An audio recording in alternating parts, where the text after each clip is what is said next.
जय श्री लक्ष्मी नारायण। लक्ष्मी नारायण जी की कृपा आप पर सदा बनी रहे, उनका आशीर्वाद बना रहे। आप सभी का दिन शुभ और मंगलमय हो। आज आप सुनेंगे कार्तिक मास का 30वां अध्याय। क्योंकि अब कार्तिक मास समाप्त हो रहा है और ऐसे में इसका अगला अध्याय अंतिम अध्याय होगा।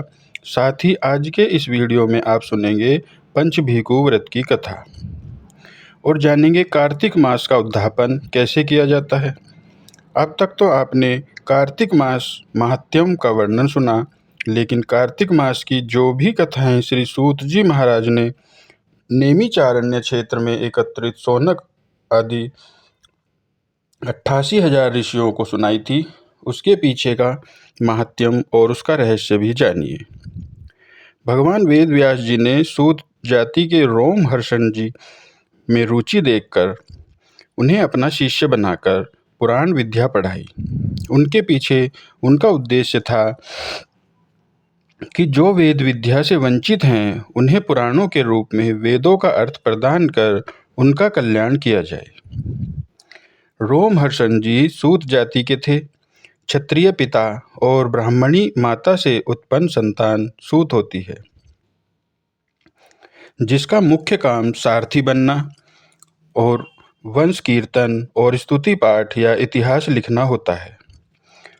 अब यहाँ पर ध्यान दीजिएगा कि वर्ण संकर के कारण सूत जी को वेद के अध्ययन का अधिकार नहीं था, जबकि ब्राह्मण और क्षत्रिय दोनों को ही वेदाध्ययन का अधिकार है। परंतु फिर भी उन्हें इतिहास लेखन जैसा महत्वपूर्ण कार्य दिया गया था और यही राजाओं की पीढ़ियों की गिनती और उनकी कथाएं लिखते और सुरक्षित रखा करते थे, जिसे स्पष्ट यह होता है कि वेद के अध्ययन का अधिकार न होना कोई ऊंच या नीच जाति होना तय नहीं करता है, बल्कि हर कोई वेदों का अध्ययन या इतिहास लेखन का काम कर सकता है। रोमहर्षण जी वेद व्यास जी के परम प्रिय शिष्य थे। उन्होंने अपनी प्रतिभा के बल पर पुराण लिखा, खुद के ग्रंथ भी रचे। उन दिनों पुराणों का आपस गठन होने के कारण यह एक नई विद्या थी और रोमहर्षण जी इस विद्या के प्रचार में बहुत प्रसिद्ध हो गए थे। उन्होंने 6 विद्वान ब्राह्मणों को अपना शिष्य बनाया। अब देखिए कि नीचे समझे जाने वाली सूत जाति के ही विद्वान रोमहर्षण जी के शिष्य ब्राह्मण बने। तो यानी कि इससे साफ तो यही होता है कि वर्ण कोई ऊंच नीच के मानक नहीं थे, बल्कि अलग अलग अधिकारों को दर्शाते थे। भगवान श्री कृष्ण ने भी गीता में कहा है कि चातुर्मास गुणों कर्म है विभागश्च, अर्थात जिसका तात्पर्य है कि गुणों और कर्मों के अनुसार मैंने 4 वर्ण बनाए। रोमहर्षण जी के पुत्र थे उग्र श्रवायती। उन्होंने अपने पिता से और पिता के शिष्यों से श्री भी पुराण विद्या पढ़ी थी, इसीलिए उन्हें पुराणों का पिता से भी ज्यादा ज्ञान हो गया था। पिता शेर तो बेटा सवा शेर। एक बार नेमिचारण्य तीर्थ में हजारों ऋषियों ने एक बहुत बड़ा यज्ञ का आयोजन किया। बहुत सारे यजमान जब यज्ञ करते हैं तो वह सत्र कहलाता है। अब यह यज्ञ 1000 दिनों तक चलना था। अब यज्ञ रोज चलता तो रोज की क्रिया के बाद बहुत सारा समय बच जाता, पर यज्ञ करने वाले को ना तो उस स्थान को छोड़कर जा सकते हैं और ना ही कोई अन्य लौकिक काम कर सकते हैं। तो बाकी जो समय बचता था उसे बिताना बड़ा मुश्किल हो जाता था। इसीलिए ऋषियों ने उपाय सोचा कि महर्षि वेद व्यास जी ने जो नई पुराण विद्या रची है, बाकी बचे समय में उसको ही सुन लिया जाए। इससे नई विद्या भी सीख लेंगे और समय का सदुपयोग भी हो जाएगा। इसलिए बड़े आदर से उन्होंने रोमहर्षण जी को बुलवाया और एक ऊंचा आसन दिया और स्वयं सब लोग नीचे बैठ गए। अब रोमहर्षण जी कथाएं सुनाते, बाकी सब उनकी सुनाई हुई कथा सुनने लगे। रोमहर्षण जी की पुराणों की कथाएं इतनी सुंदर होती थी कि सभी ऋषियों के रोम रोम हर्षित हो जाया करते थे। इसीलिए उनको रोमहर्षण कहा जाने लगा। यहाँ पर इससे भी पता चलता है कि प्राचीन भारत में जाति से ज़्यादा गुणों का ही सम्मान किया जाता था। अब इस बैठक में ऋषि शौनक बीच बीच में प्रश्न किया करते और रोमहर्षण या फिर उग्र श्रवण की कथा के द्वारा उत्तर दिया करते थे। इस तरह संवाद होने से पुराणों का भी फिर से एक रूपांतर हुआ और रोमहर्षण जी ने वेद व्यास जी के तात्पर्य की रक्षा करते हुए नया ग्रंथन किया। सभा के दौरान एक समय ऐसा आया जब बलराम जी यज्ञ क्षेत्र में पधारे। सभी ऋषियों ने उन्हें नमन किया, पर उस समय ऊंचे व्यासपीठ पर आसीन रोमहर्षण जी ने उन्हें व्यासपीठ से नमन करना उचित नहीं समझा, क्योंकि जब कोई पुराणों का वाचन कर रहा हो उस समय उसे किसी और को प्रणाम नहीं करना चाहिए, न ही कथाओं के बीच में रोकना चाहिए। ऐसा ही जब हम पूजा करते हैं तो पूजा करते समय केवल भगवान को प्रणाम करना चाहिए। उस समय यदि आपके आसपास कोई बड़ा भी आ जाए तो जब तक आपकी पूजा संपन्न नहीं हो जाती, आप मंदिर में बैठे बैठे दूसरे व्यक्ति को प्रणाम न करें। आप अपनी पूजा समाप्त करें, उसके बाद ही आपको उठकर वहां से दूसरों को प्रणाम करना चाहिए। बाकी सभी ऋषि मुनियों ने तो बलराम जी को प्रणाम किया, लेकिन बलराम जी ने सोचा कि मेरे सम्मान में इतने बड़े ऋषि मुनि उठकर मुझे प्रणाम कर रहे हैं और यह अपने आसन से हिला तक नहीं। यह समझकर कि कोई अनाधिकारी व्यासपीठ पर उद्दंडता से चढ़ गया है, उन्होंने बिना ऋषियों से पूछे व्यासपीठ पर अस्त्र चलाकर रोमहर्षण जी की हत्या कर दी। इस अन्यायपूर्ण कर्म को देखकर अधर्वा जी बलराम जी से बोले, आपने यह भयंकर अनर्थ किया है। रोमहर्षण जी भगवान वेद व्यास जी के पुराण शास्त्र पारंगत विद्वान शिष्य थे।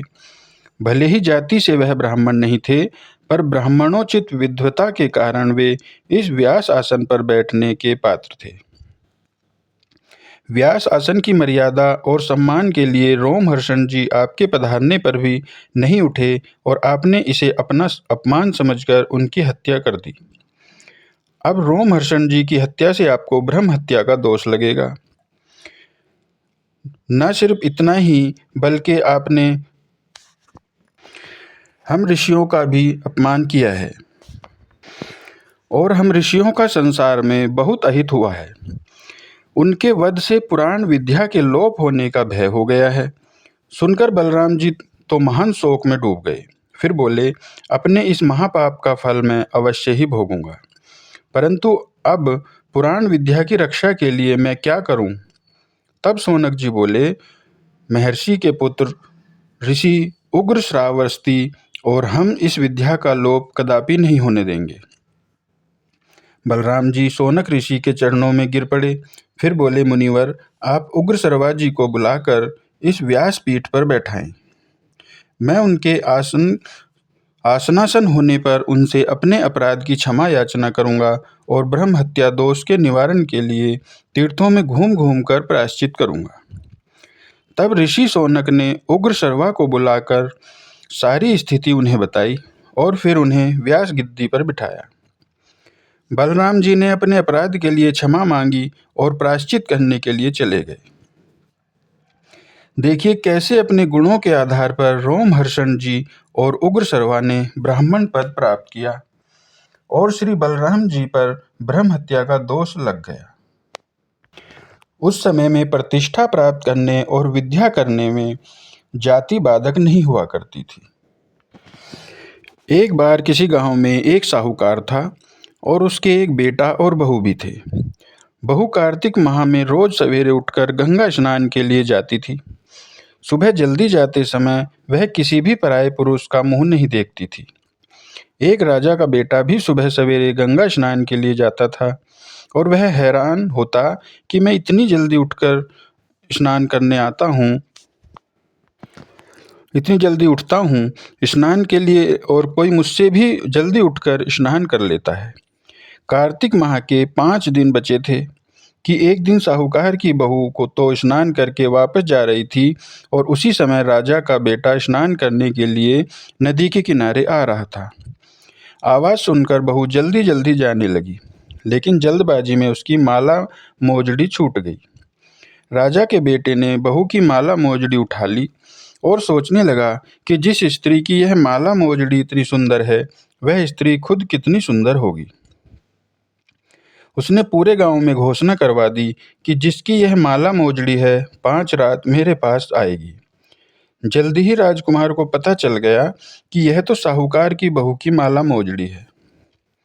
जब बहू को यह बात पता चली तो साहूकार के बेटे ने बहू को कहलवा कर भेजा कि किसी को वहां साख भरने के लिए बैठा देना।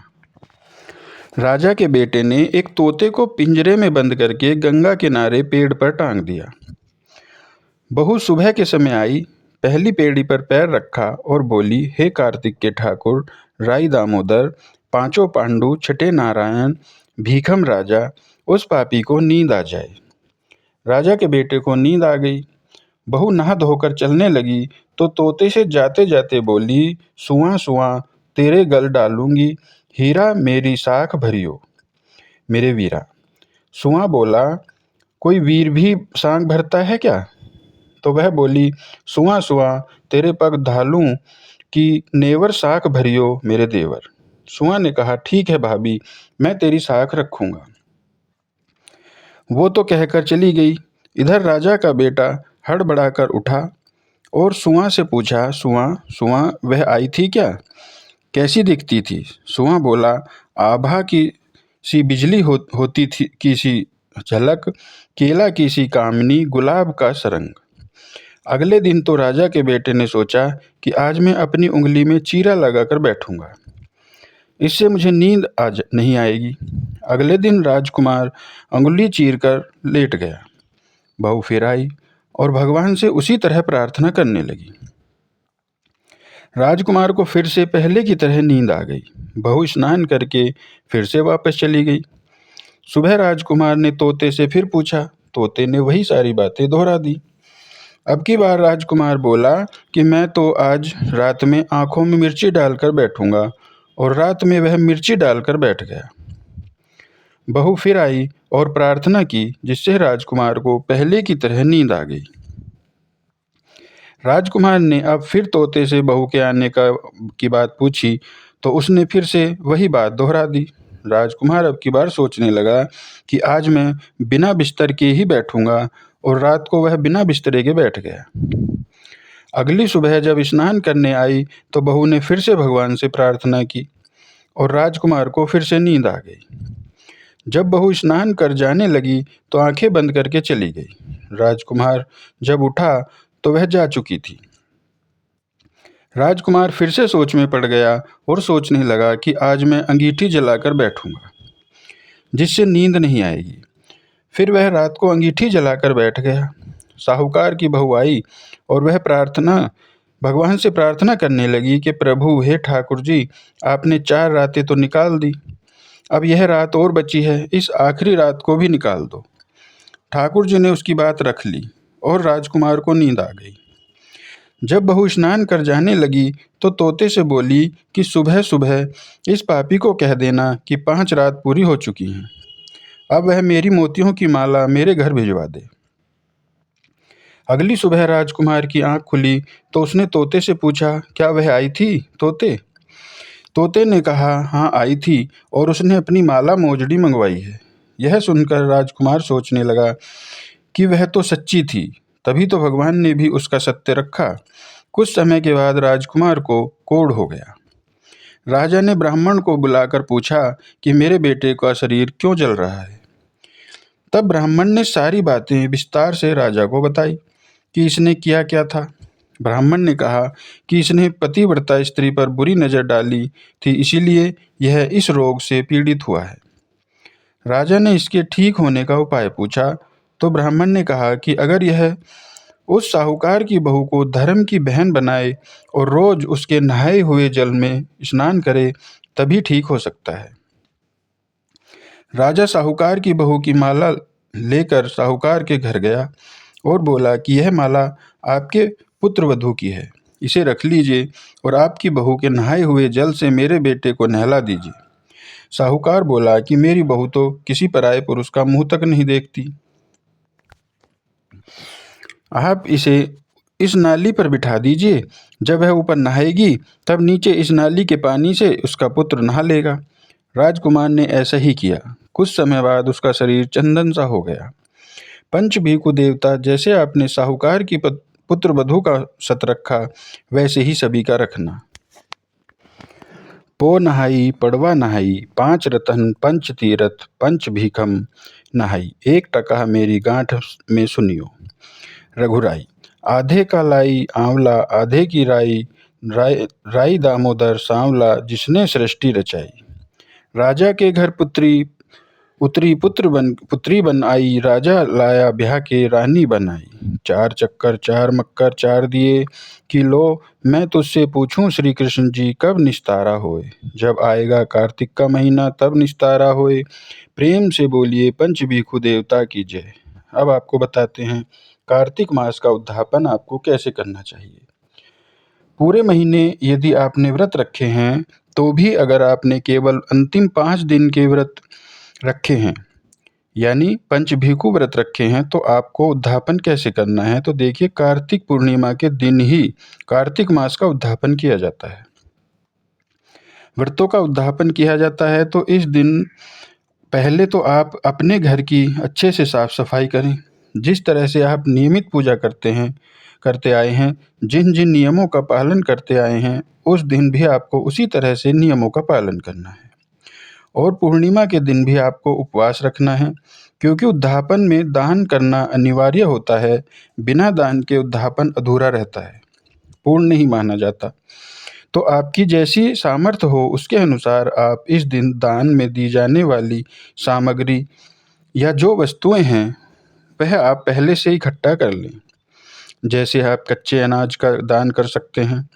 आज के दिन अपने घर पर किसी वैष्णव को, किसी ब्राह्मण को, देवता को आमंत्रित करके उन्हें सात्विक भोजन कराकर, दान दक्षिणा देकर या वस्त्र देकर, खड़ाऊं देकर, जूते चप्पल आदि देकर उन्हें आप विदा कर सकते हैं।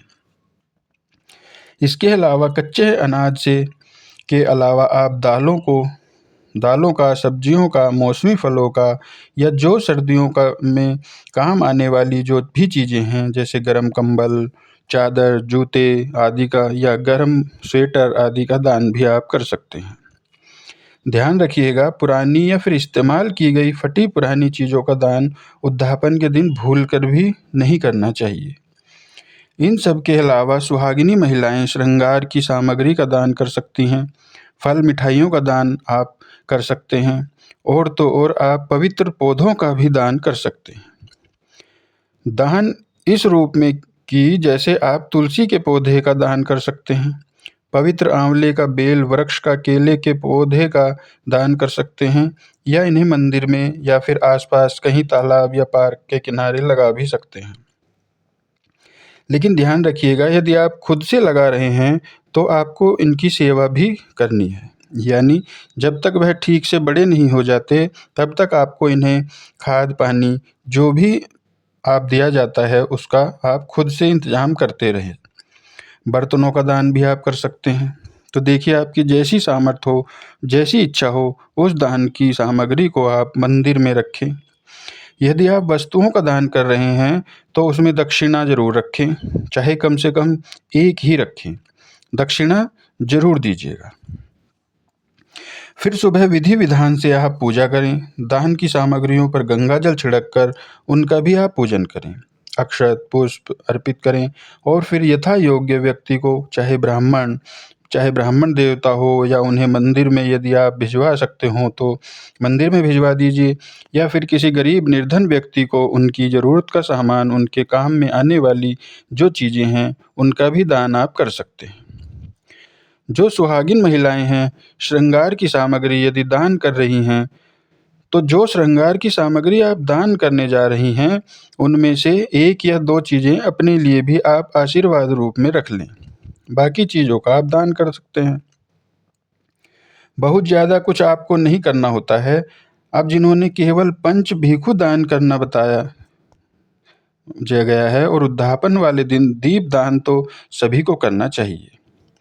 जो लोग पूरे साल भर दीपदान नहीं कर पाते हैं, ऐसे में आप कार्तिक पूर्णिमा के दिन भी 365 बाती का दिया बनाकर दीपदान कर सकते हैं।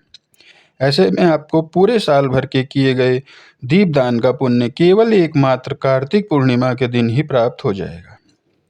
या फिर आप कम से कम 5 दिए तो इस दिन अपने घर और घर के मुख्य द्वार पर आसपास पवित्र पौधे के नीचे जरूर लगाएं। दीपदान करें तो कार्तिक पूर्णिमा के दिन आप सुबह पूजा करें, अपनी अपनी सामर्थ्य के अनुसार दान दक्षिणा रखें और सच्चे मन से भगवान श्री कृष्ण, भगवान विष्णु या जिन भी देवी देवता का आपने इस पूरे मास में पूजन किया है, तुलसी माता से सबसे इस महीने में यदि पूजा में, व्रत में, नियमों में कोई कमी रह गई हो तो उसका दोष आपको न लगे, इसके लिए सच्चे मन से क्षमा याचना करें।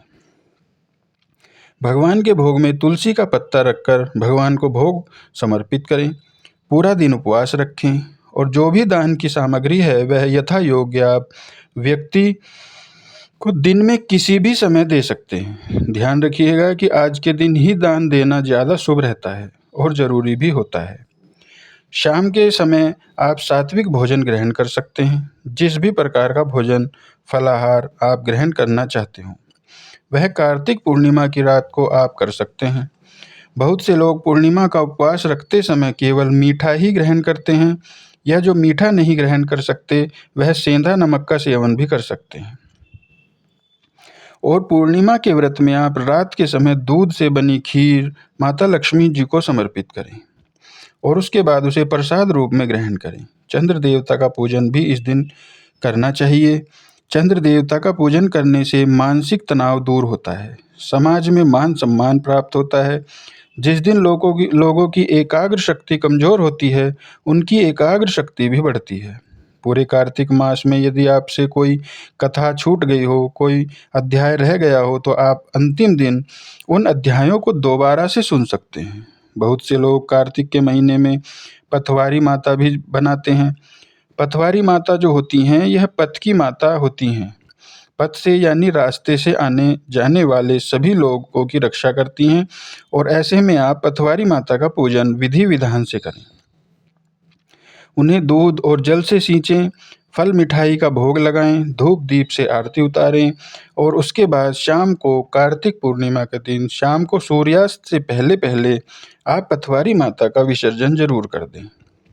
जो ज्वारे आपने उगाए हैं पथवारी माता में, आप उन्हें यदि आपने गमले में लगाए हैं तो आसपास के मंदिर में आप उन्हें दान कर सकते हैं गमले सहित, और नहीं तो यदि आपने मिट्टी में उगाए हैं पथवारी माता, मिट्टी में बनाए हैं ज़मीन पर ईंट लगाकर, तो आप पहले ईंट वगैरह हटा लें। ईंटों को आप अपने घर में इस्तेमाल कर सकते हैं और जो ज्वारे हैं उनमें से 2-3 पत्ते या थोड़े से पत्ते आप तोड़कर अपनी घर की तिजोरी में लाल कपड़े में बांध कर रख सकते हैं। यह बहुत ही शुभ होते हैं और घर में शुभता के साथ साथ सकारात्मकता भी लाते हैं। धन में, सुख समृद्धि में खूब बरकत भी होती है। तो आप थोड़े से पत्ते अपने घर की तिजोरी में ज़रूर रखें। बाकी का विसर्जन आप नदी में, बहते हुए जल में कर सकते हैं, या फिर आने जाने वालों जो रास्ता होता है वहाँ पर, जैसे रोड आदि के किनारे, वहाँ पर भी आप इन्हें रख सकते हैं। मिट्टी में यदि आपने पथवारी माता बनाई है तो आप उन ज्वार को मिट्टी से अलग कर दीजिए। मिट्टी को अपने घर के गमले, क्यारी आदि में डाल लीजिए और ज्वारे हैं उन्हें अपने जल में विसर्जित कर दीजिए। नहीं तो आप रास्ते के किनारे भी एक तरफ रख सकते हैं। ध्यान रखिएगा कि वहाँ पर गंदगी का ढेर ना हो, कूड़े आदि का ढेर ना हो, तो इस तरह से पथवारी माता का विसर्जन कर दिया जाता है। यदि आप तुलसी जी के पौधे का दान करना चाहते हैं तो तुलसी के पौधे का भी आपको विधि विधान से पूजन करके, उन्हें सींचकर, धूप दीप दिखाकर तब उन्हें विदा करना चाहिए। क्योंकि आज के दिन भी कुछ लोग जो तुलसी विवाह देव उत्थान एकादशी के दिन नहीं कर पाए हों, वो देव उत्थान एकादशी के अलावा कार्तिक पूर्णिमा के दिन भी तुलसी जी का विवाह शालिग्राम भगवान जी के साथ कराते हैं। तो शालिग्राम भगवान जी के साथ यदि आप विवाह करा रहे हैं तो आप तुलसी जी का विधिवत 16 श्रृंगार करके ही उन्हें विदा करें। साथ में फल, दक्षिणा, मिठाई, वस्त्र आदि भी जिनको भी आप ये दान दे रहे हैं उन्हें आप जरूर दीजिएगा।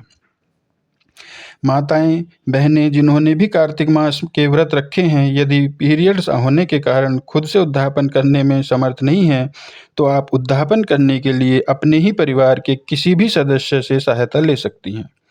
आप उन्हें विधि बताते हुए जाइएगा और वे आपके हिस्से का जो उद्यापन है वह कर लेंगे, जिससे आपको और उन सदस्य को भी इसका पुण्य मिलेगा। ये थी आज की वीडियो। आप सुनिए तुलसी पाठ और तुलसी माता की आरती। जय जय तुलसी भगवती सत्यवती सुखदानी, नमो नमो हरि प्रेसी श्री वृंदा गुण खानी। श्री हरि शीस रजनी देहु, अमर व अम्ब जनहित हे वृंदावनी। अब न करहु विलंब, धन्य धन्य श्री तुलसी माता। महिमा अगम सदा श्रुति गाता, हरि के प्राण है से तुम प्यारी। हरि ही है तू कीन हो तुम भारी, जब प्रसन्न है दर्शन दीन हो तम कर जोरी। विनय उसकी हो हे भगवंत, कंत मम होत दीन। जानी जानी छाड़ छह सुनी लक्ष्मी तुलसी की वाणी। दिन हो श्राप कथ कर पर आनी, उस अयोग्य वर मागन हा धो बिट तुम जड़। तनुधारी सुनी तुलसी ही सयो, ते ही ठामा करहु वास तुहुई की जन धामा। दियो वचन हरि तब तत्काला, सुनहु सुमुख जानी होए विहाला। समय पाइयो रो पाती तोरा पूजे ही आस, वचन सत मोरा तब गोकुल में गोप सुदामा सा। तासु भई तुलसी तू बामा, कृष्ण राम लीला के माही। राधे सख्य प्रेम लखी नाही, दियो शाप तुलसी तत्काला। नर लो कहीं तुम जन्म हो, बाला यो गोप बह दानव राजा। शंख चूर्ण नामक सिर ताजा, तुलसी नारी परम सती गुण रूप अगार।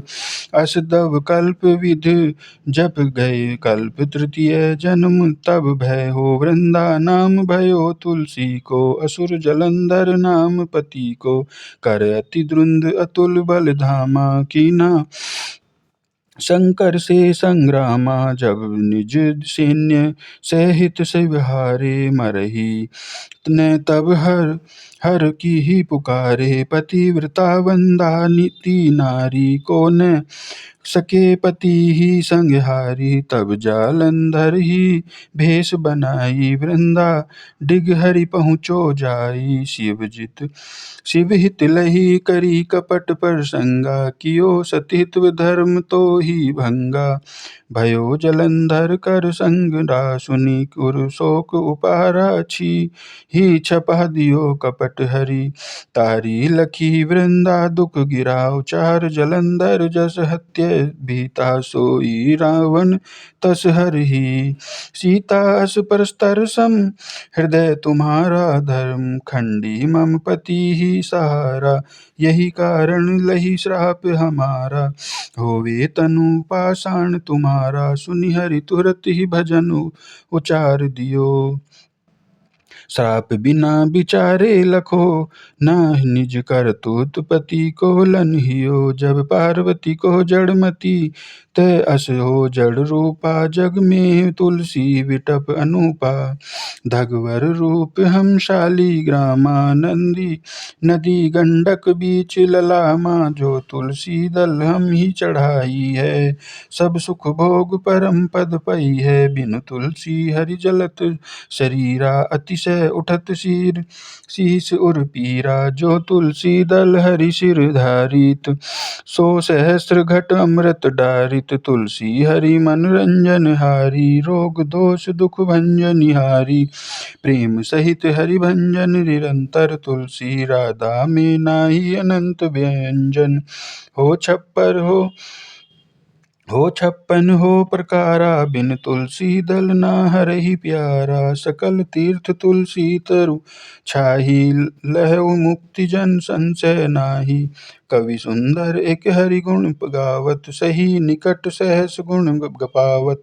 बसत निकट दुर्वासा धामा, जो प्रवास प्रयास ते पूर्व लला माँ पाठ करही। जो नित नर नारी होही सुख भासाही।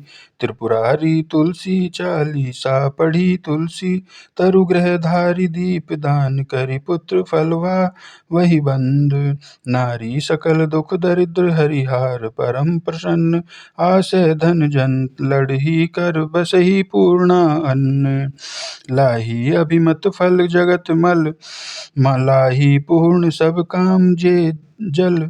दल अर पही तुलसी तह बहस बहसी रहरि राम। तुलसी महिमा नाम लख तुलसी सोत, मुख राम मानस चार। चास रचो जग में तुलसीदास प्रेम से।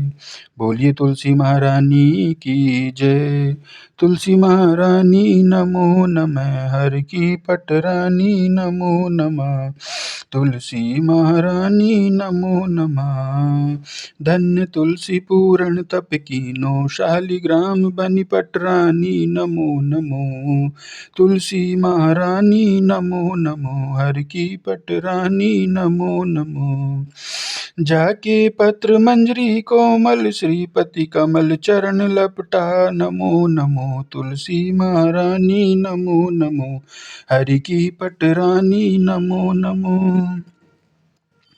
कौन महीने बोई रानी तुलसा, कौन महीने हुई हरियाली तुलसा।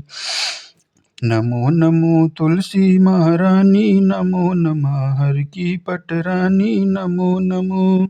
कौन महीने हुई तेरी पूजा, कौन महीने हुई पटरानी। नमो नमो तुलसी महारानी नमो नमो। आषाढ़ मास में बोई रानी तुलसा, सावन महीने हुई हरियाली तुलसा। नमो नमो तुलसी महारानी नमो नमो, हरि की पटरानी नमो नमो।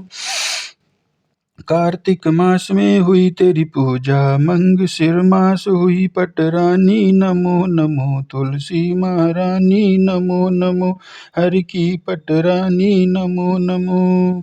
धूप दीप नैवेद्य आरती, पुष्प की वर्षा बरसानी। नमो नमो तुलसी महारानी नमो नमो, हरि की पटरानी नमो नमो।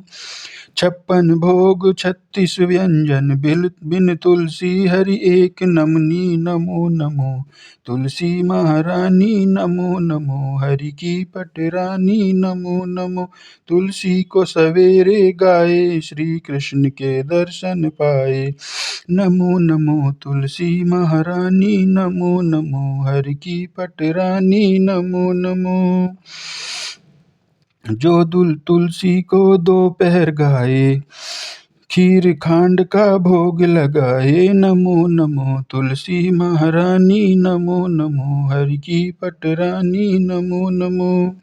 जो तुलसी को सांझ को गाए, श्री कृष्ण की आरती उतारे। नमो नमो तुलसी महारानी नमो नमो, हरि की पटरानी नमो नमो।